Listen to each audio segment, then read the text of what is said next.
Jake crafted the perfect latte art heart, just like he had every morning for 15 years. The customer smiled and said thank you. Then she whispered four words that froze his blood. Operation Ghost is compromised. Jake's hand never trembled. His smile never faded. But inside, the deadliest assassin the CIA ever trained was calculating how many civilians he'd have to save before someone tried to kill him. Hello everyone, welcome to this channel. Today I've brought you a breathtaking story that shows just how deep the secrets hidden behind everyday life can go. Is Jake Morrison's coffee shop real, or is it the perfect cover? What is Operation Ghost and why is it so dangerous? And most importantly, how can 15 years of peaceful life suddenly turn into chaos? If you love action-packed suspense, secret identities, and unexpected twists, you're in exactly the right place. Because Jake's story will prove that nothing is ever what it seems. Jake Morrison woke up at 5:30 a.m., just like every other day. Shower, shave, black polo shirt, and dark jeans. The same routine unchanged for 15 years. But this morning when he looked at himself in the mirror, he saw someone different for just a moment. Hard stare, lined face, cold eyes. Then he blinked and the neighborhood coffee shop owner Jake was back. When he opened the door to Riverside Coffee Shop, the familiar street scent greeted him. Autumn leaves, morning moisture, and the distant smell of bakery. Same corner, same life for 15 years. But Jake knew this life wasn't a choice. It was a hiding place. As he turned on the espresso machine, he checked the hidden compartment under his register. Glock 19, two spare magazines, and the emergency phone were still there. He hoped he'd never have to use them. The bell rang at 6:45. First customer, Margaret Fletcher, 67-year-old retired teacher. Same thing every morning. Large coffee, no sugar, light cream. Good morning, Jake.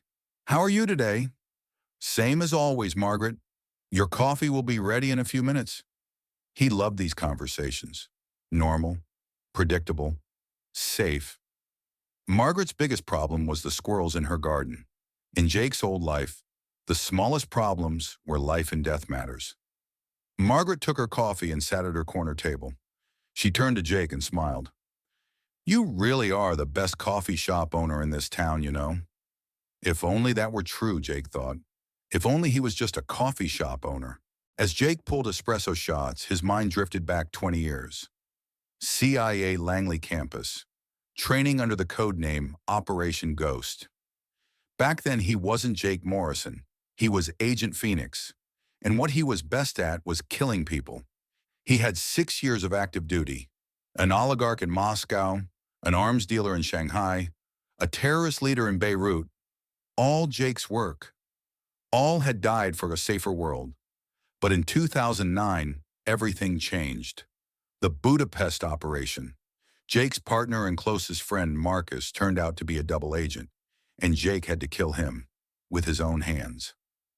That night, Jake submitted his resignation to the CIA. New identity, new life, new beginning.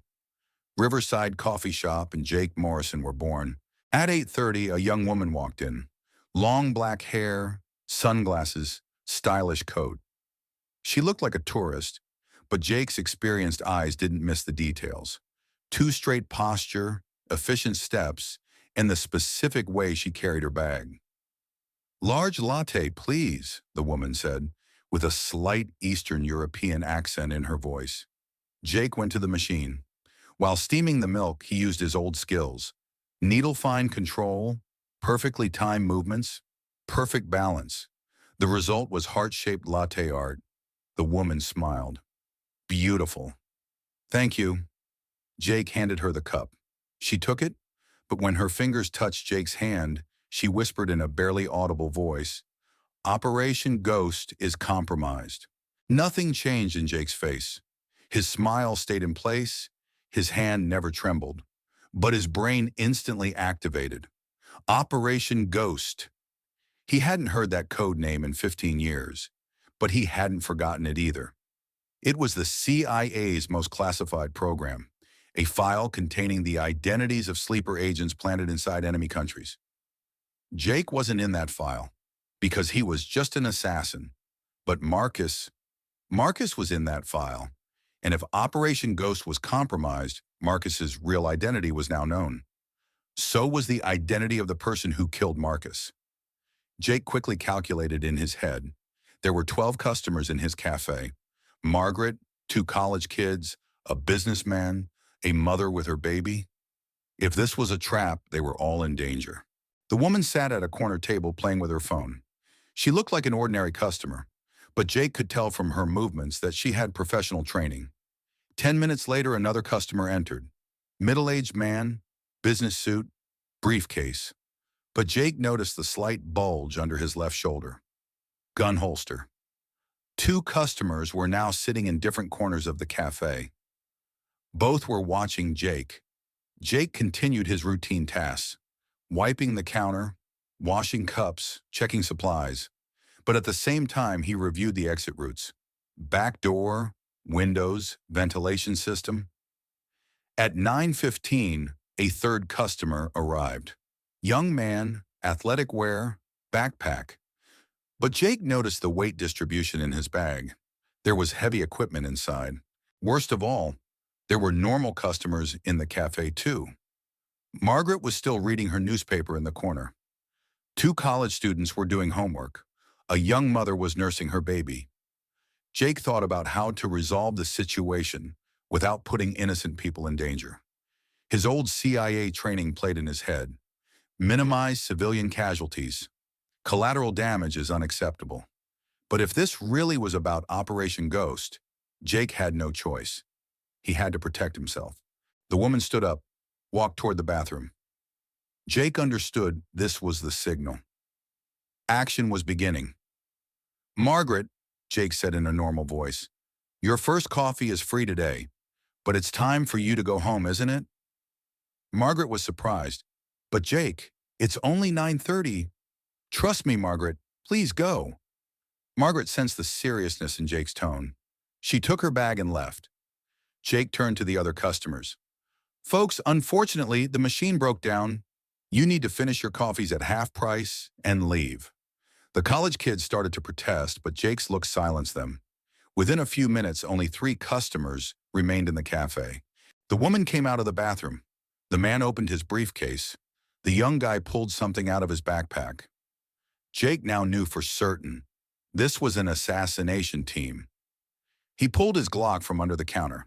After 15 years, his old reflexes were coming back. But this time was different. This time there were people to protect. I know who you are, Jake said loudly, and I know what you want. All 3 turned. They had abandoned their innocent customer roles. They had guns in their hands. Jake Morrison, the woman said, no longer with an accent. Or should I say Agent Phoenix? That name is dead, Jake said. Died 15 years ago. But what you did lives on, the man said. The night you killed Marcus Volkov, his family died too. His wife, his 8-year-old daughter. Jake's stomach churned. I only killed Marcus. I didn't touch his family. But you exposed him, and the Russians punished his family. Volkov's daughter was Anya. The woman pointed to herself. I am Anya Volkova. Jake understood now. Was this revenge or just justice? Was Marcus really a double agent, or had Jake been misinformed? Operation Ghost files were leaked to WikiLeaks, the young man said. Marcus Volkov's innocence was proven. He was just in the wrong place at the wrong time. Jake's world collapsed. He had been deceiving himself for 15 years. He had convinced himself that Marcus's death was necessary, but he had killed an innocent person. If you had known this, what would have changed? Anya asked. Jake lowered his gun. Everything. So what will you do now? The man asked. Jake looked around. The coffee shop, 15 years of peaceful life, his fake identity. It was all built on lies. Give me options, Jake said. Come with us, Anya said. Fix the wrongs the CIA committed. Help the families of other innocent agents in Operation Ghost. Or die here, the young man said. Jake looked at the coffee machine. That machine had been his life for 15 years, but now a different life was needed. Okay, Jake said, but I have a condition. Name it, No one in this neighborhood gets hurt. Margaret, the college kids, the young mother, they'll be safe. Agreed. Jake placed his Glock on the table. He took off his apron. He looked at the old photo on his counter. Riverside Coffee Shop, serving since 2009. Jake Morrison of 15 years was dying here, and the old Phoenix was being reborn. Jake locked the door, hung up the closed sign. Anya, the man, and the young guy were waiting for him. "Where are we going?" Jake asked. "First Moscow," Anya said. "We'll visit Marcus's grave, then Langley. We have some accounts to settle with the CIA." Jake looked at his coffee shop one last time. Margaret's cup was still on the table, the last remnant of normal life. After stepping outside, Jake turned back and looked. His reflection was in Riverside Coffee Shop's window, but he was no longer a neighborhood coffee shop owner. Phoenix had returned. 3 months later, Margaret walked past the coffee shop. The window was dirty, the inside was empty. A "for rent" sign was hanging. "I wonder where Jake went," she murmured. Margaret didn't know that Jake was now in Moscow trying to correct the CIA's wrong operations. Phoenix was active again, but this time on the right side. And every morning he thought about his old coffee shop.